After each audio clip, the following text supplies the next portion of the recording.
Um, I'm going to be honest with you, dear listener.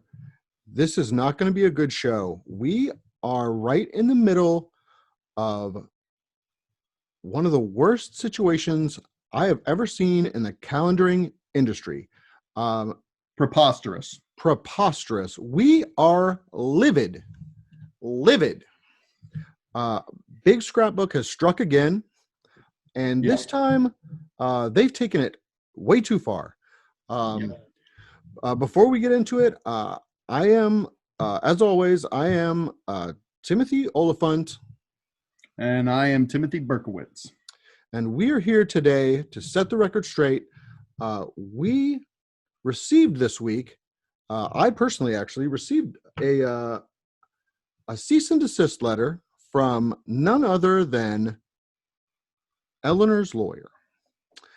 And let me tell you, this is signed by Arthur J. Tibley. And let me tell you, Mr. Tibley, you have made an enemy today. Two. You've made two. Two enemies today, and no one needs two enemies. Nope. But I want to talk about this because this is unfortunate. Mm-hmm. Whew. Yeah. I need a breath. Take it. Take that breath if you need it. I'm teetering on the red. I'm not gonna lie. I'm right up there. Yeah, maybe I am button up against it. So, Mr. Tibley has sent me a letter that says, you are hereby required to cease and desist using the organization name Troop 4077 as it is a registered organization entity owned by Eleanor. Well, she's at the bottom of this. Permission has not been granted for its use. If you do not agree to cease and desist in this matter immediately, we will be forced to take this matter to litigation. Litigation. Is that another lawyer? I don't know who he is, but it doesn't sound good. No, it certainly doesn't. Listen to this. Yeah. If litigation is pursued, we will also seek damages for the following actions taken on the part of Mr. Oliphant. Now, they've made this personal. Yeah, absolutely they did. They used your name. They've used exactly my name. It is actually addressed to me. Oh, Timothy, I don't know how it doesn't get more personal than that. It doesn't get any more personal. Came to my home address. All right.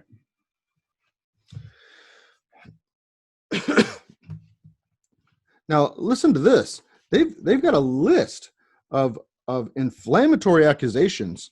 Okay. I'm going to read through this list, and you will not believe some of the things that they're saying. Okay. These are the things that I'm accused of. Jamming Eleanor's van door closed using a screwdriver. I remember this very distinctly, and I did not use a screwdriver. I used a chisel. Right. You told me about that. You told me that story. It is stated here that I used a screwdriver, and that is not true. That won't hold up. That can't hold up.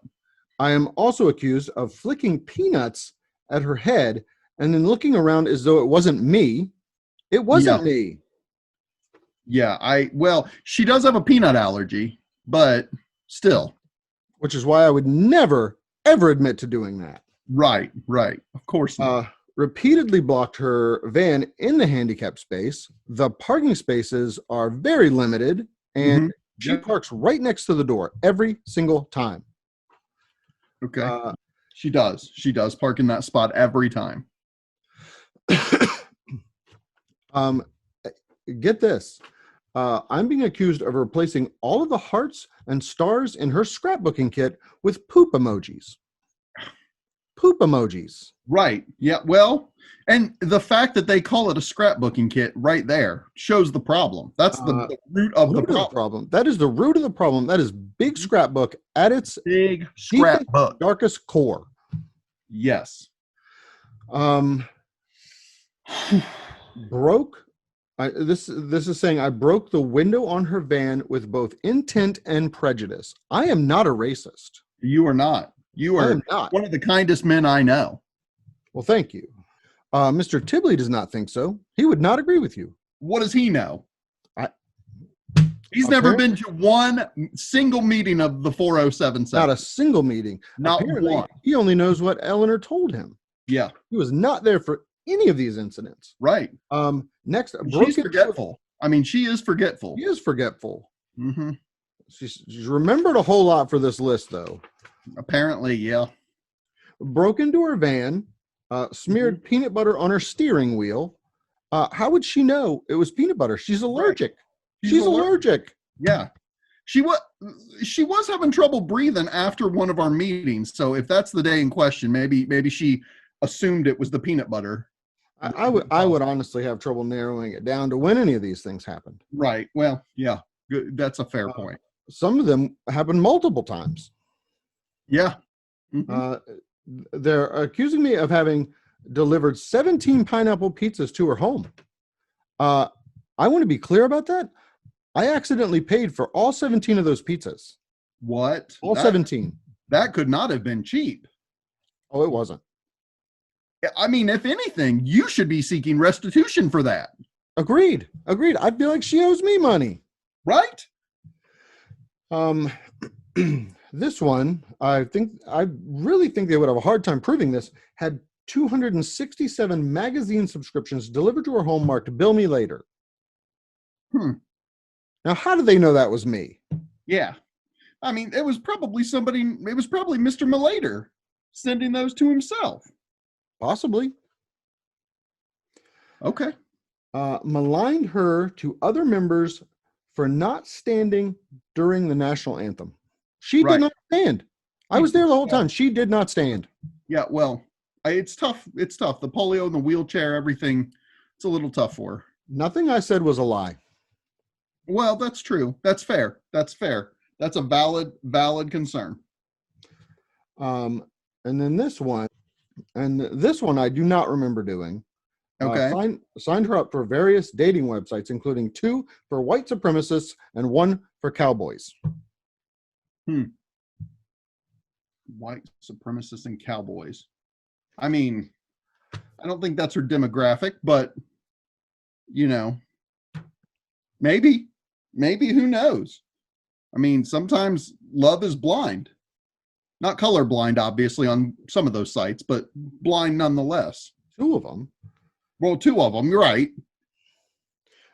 Swore at her repeatedly. Well, yes, of course I swore at her repeatedly. Of course. Right. Well, sometimes you got to prove your point. Repeatedly talked over her during meetings, often with just jibber jabber. Have you ever known me to jibber jabber?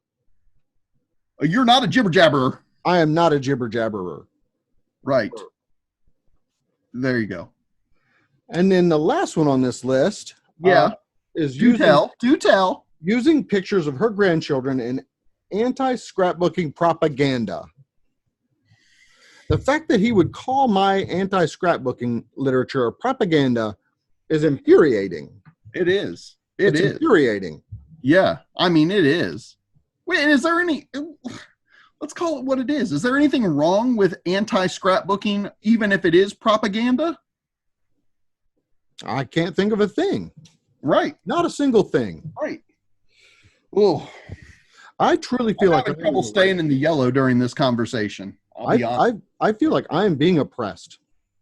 Yeah. Oppressed by the legal system. I think so. This affects you too, my friend. Well, it does. It most certainly does. It certainly does. I was so looking forward to this membership drive, and now right I don't even know if we've got a group anymore. Right on the eve of the membership drive, I was so excited. I had put this together. Look, so I inherited this from my uncle. This wire doohickey here. Mm-hmm. That's nice. And I was making. It's hard to see a little bit, but I was making handmade filigree out of this wire for the membership drive invitations. Now it's now who knows? Who knows? What's the point? Yeah. I'm angry. I'm at a loss. I'll say it. I am livid. I can tell. I can see it in your face. Yep. Look at this. Is this the face of a calm man? I don't think so. I'm surprised that sock hat doesn't just fly right off your head. I don't even know what else to talk about today. This episode seems... It seems like a lot of angst, a lot of anger. It seems anxious. But righteous. I would call it righteous indignation. Righteous indignation is exactly what I have. I did not even get a beautiful tea mug today. I just got this plain black thing. That is, nobody likes that. When Midgie's home, it's one of the only ones I'm allowed to drink out of anyway. Yeah, well, that, I don't know. This is a scar on the Oliphant's name. It really is. It really is, sir. I am livid. Yes. Livid. Absolutely. You know what? I am going to do a lap. There you go. That's a good idea. You have such good ideas. There you go. You take that lap, sir. You deserve it. You deserve.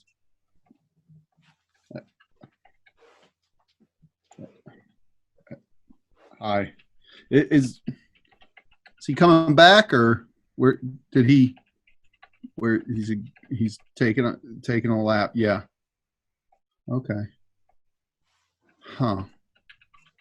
So, Midgie, I guess you're on here now. We can talk. Do you have any new quilling going on that you are okay? Sure. I want to watch your TV tonight. Livid. My ancestors are rolling over in their sarcophagi. I agree. Probably multiple ones, multiple sarcophagi. Well, we don't have we're not a rich family, so a lot of us have to share the same one. Oh, okay. Everybody's buried in one sarcophagi then. There's more than one, but we okay. pack a lot into it. So we could say sarcophagi, I think.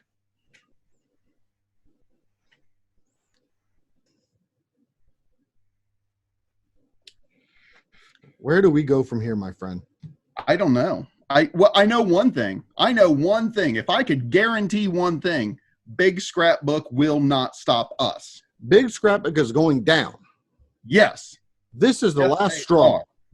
If there is one thing I can assure, I can make sure that people go down.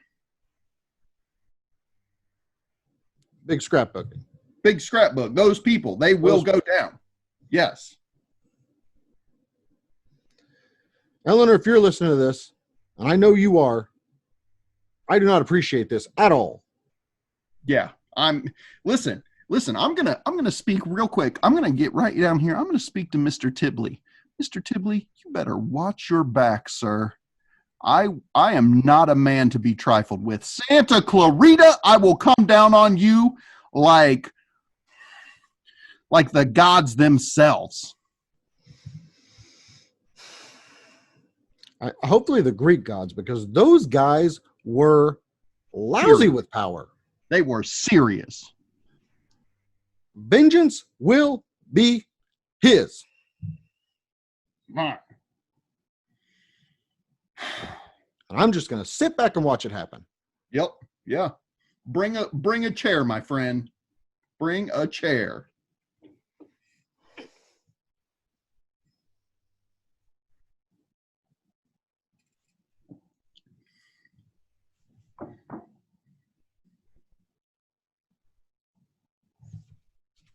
Look at this signature. I see the signature of a psychopath. It certainly does. A man who's not right in the head. What kind of person puts together a list of things like this to send to someone? Yeah, that's somebody with too much time on their hands. That's what I think. Too much time on their hands. Way too much. They should be using that for something. They should be building. They should be creating. They should be calendaring, not writing out lists of things that they're going to do. I'll tell you what, if we are allowed to continue with this Yep. with this podcast and Yep. with calendaring troop 4077, Right. I will no longer accept donations from that group for this podcast. I will not sully this podcast with another dime from that group. Right. Yeah. I will not. I will say, don't worry, my friend. We will talk about this with Tibley, even if I have to bring down the anger of the gods. The big guns. Mm-hmm. This one and this one. Well, that is exactly what I need. After the day that I've had. I think so. Even if it takes it, you know what? We've got some supporters. I still feel that, even though they didn't show up for the last episode, I feel that there are some supporters. If it takes 2, 3, 4 of us to get you off, we will do it. Well, I'll tell you what, I am very disappointed with the rest of the group. Yep. They should have been here last episode. They waited the whole time. Then just when we decide to try to find new members, every single one of them backstabbing. Right. Yep. Absolutely. Well, I don't even know what else we can do with this episode. I think we just call this one quits and try to come back next week if we can ever get ourselves out of this big scrapbooking mess. We may need to reset attitude wise for next week. For sure. Yeah. So as long as we can get over and get past this accusations by big scrapbook, and we'll be back. Absolutely. I mean, as a last resort, and it is a last resort, if I can't handle everything that Tibley has to offer, I will reach out to my Aunt Eleanor and see if we can mash this whole thing. Well, I appreciate that very much. I'm just brokenhearted that she is so upset about these things that I did to her, that she would take them to a lawyer. Yeah. Those things are none of a lawyer's business. And I would appreciate if you would talk to her. Not just on my behalf, but on behalf of the whole Troop 4077. Absolutely. And this podcast and our listeners. Yeah, and our listeners. All right. Well, hopefully we'll be back next week. Until then, I'm Timothy Oliphant. I'm Timothy Berkowitz. And this will definitely not be the last episode of Calendar.